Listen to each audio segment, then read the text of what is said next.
Okay, I started locking my hair in June. I was going to this lady, and the lock gel with the purple top.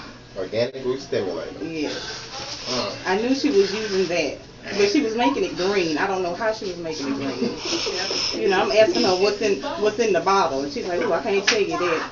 So, I had to stop going because, I had build up in my hair. I was like, I keep my 220s in 10 and, keep it moving because I keep hearing Damien in my head, she going to take you out the game. Using damn Miracle Grow. Yeah. That is nasty. What did it smell like? It didn't have a bad smell. It was just that I didn't know what it was, and I was having a lot of flaky buildup. It made it look like you had psoriasis. Mm-hmm. Gross. I have a good scalp.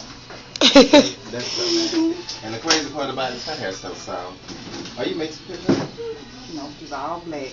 All black. When I normally do a consultation, I ask my clients, pretty much, what's your outcome? What are you looking to do? Where are you looking to go? So I can know what products I need to use. But making concoctions and just turning stuff brown, green, and boo-boo orange and going into somebody's scalp ain't working. Like, hands down. Those concoctions, yes, some of them actually get you where you think you're going. Like, I've learned that the eggs and mayonnaise and all of that, yeah, it gives you a nice shine, but I've never known an egg to moisturize. Never. If that was the case, my esophagus would be just so lovely. All them eggs I eat. But anyway, I've never known those things to happen. I've seen what oils can do. That's not a level of moisturization either. Choppy learned that lesson when she went and got doused. You better keep my name out your mouth. I bet. Well, you better quit making these mistakes so I won't learn from you. You better keep my name out your mouth. That's why you got that bow spot coming in front. Okay, while he's busy trying to be Mr. Sexy Flat, got his shirt open today. That's because it's hot. That's because it's hot in this room. You don't see these beads on my forehead? He's taking over himself. You're around here looking like a Walmart sign with that sparkly shirt on.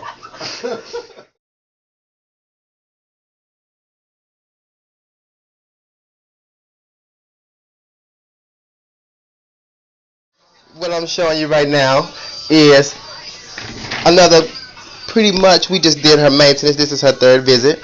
She came in, she got it twisted up this time, washed, conditioned, and you can see that we sprayed into the scalp.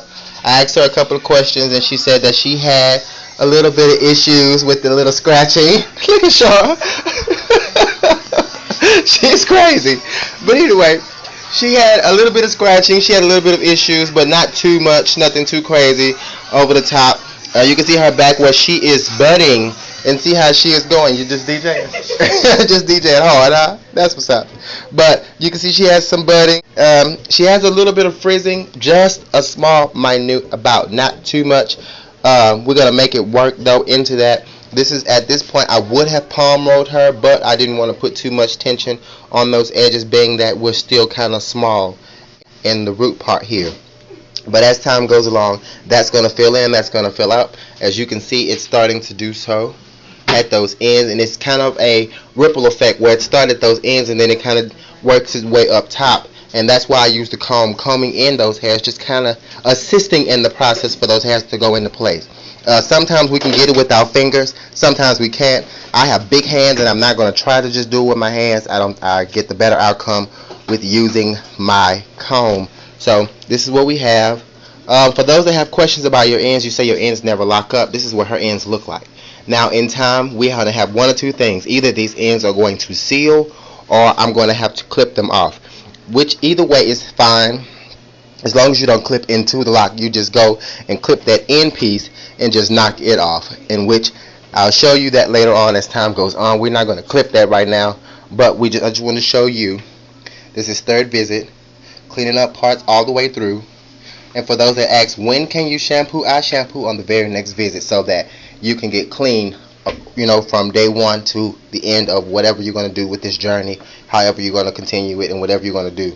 So just make sure that everything is congruent and even. You're comfortable in this process, you're patient in this process, and you make it work. YouTube, you see that hat right there? That hat is a no. It's gonna make it dry. Yeah, it dries the hair out. It takes everything. Cotton pretty much is an absorbent. Any reason. Do you like Damien does? Damien walks around with a plastic cap under his hat.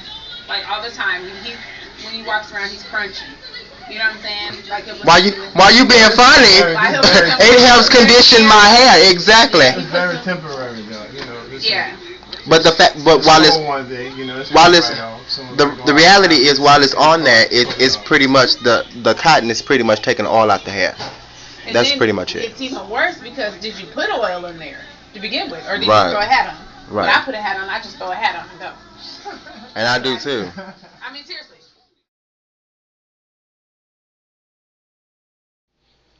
This is a very, very, very loose curl pattern that we're starting to lock. Now what happened here is we just shampooed it, in which I start with an astringent. I don't know what I was about to say, but I start with an astringent, spraying an astringent all over the scalp, making sure that it hits the scalp really good so that it can start to break down those oils and levels of dirt that are sitting in there.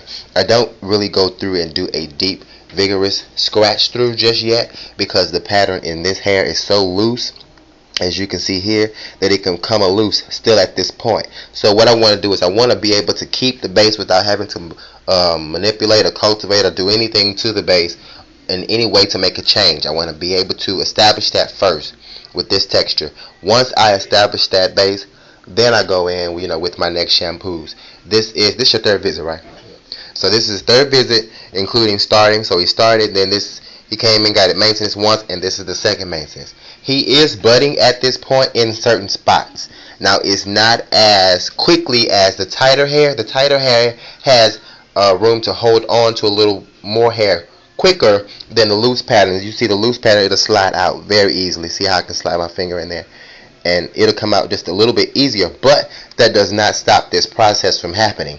I still just use my barber comb, but in this instance I don't use one so big. I go and get a smaller one, and so that end right there, a lot smaller, so I can get in that hair and actually close it to the scalp, clean up everything, make it look good. Now in his head, he does not get as many clips because the clips coming from under the dryer can make these twists look flat and stuck.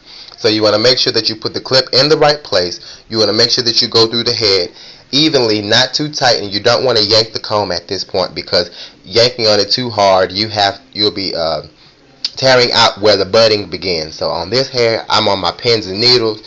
I'm very cautious, taking my time, doing what I have to do to make sure that this hair can start its foundation where we need to be. Once we get it started, we good to go.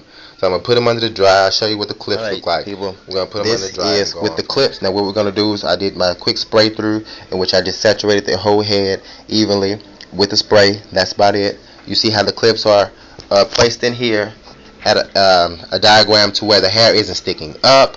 Everything is not all over the place. It doesn't look messy. The clips are not touching the ear, so that while he's under the dryer, he's not set on fire. And the scalp looks comfortable. Things are not just too tight. And let me focus for you. There you go. You can see that everything is not too tight and it's working. And you can see how I have the clips placed to one lock. It's not smashing the lock, but it's keeping it down to where once he comes from under the dryer, it'll look nice, clean, and maintained. You can already see the part and the scalp, and that's just in my retwisting. So as he comes from under the dryer, we take the clip out, it'll look like it's supposed to do.